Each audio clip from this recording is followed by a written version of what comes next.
आज पखाड़ खिया हो देख कौन कौन सब आइटम सोर्ष तेल टे पड़ा आलू आउ ये अंडा आलू गोटा भजा है मिक्सचर पियाज आ टमाटर भी भजा है तो आलू चटनी करिया।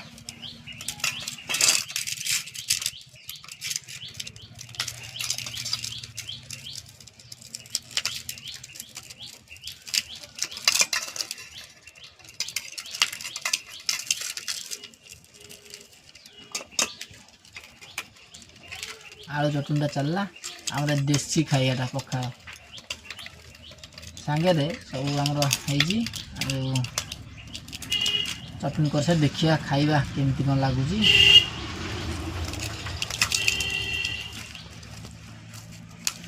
टमाटर भी चटनी टे करिया ये अंडा आलू भजा है चटनी टे करिया।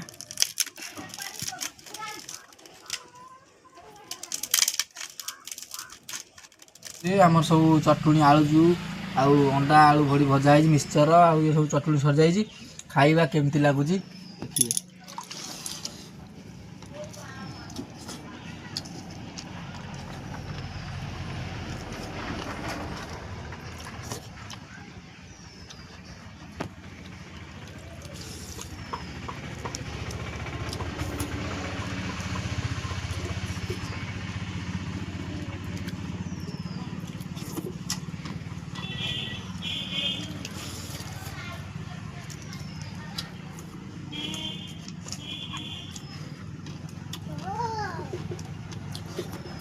बढ़िया सुपर टेस्ट है आप भी खातु जानवे के टेस्ट लगुच।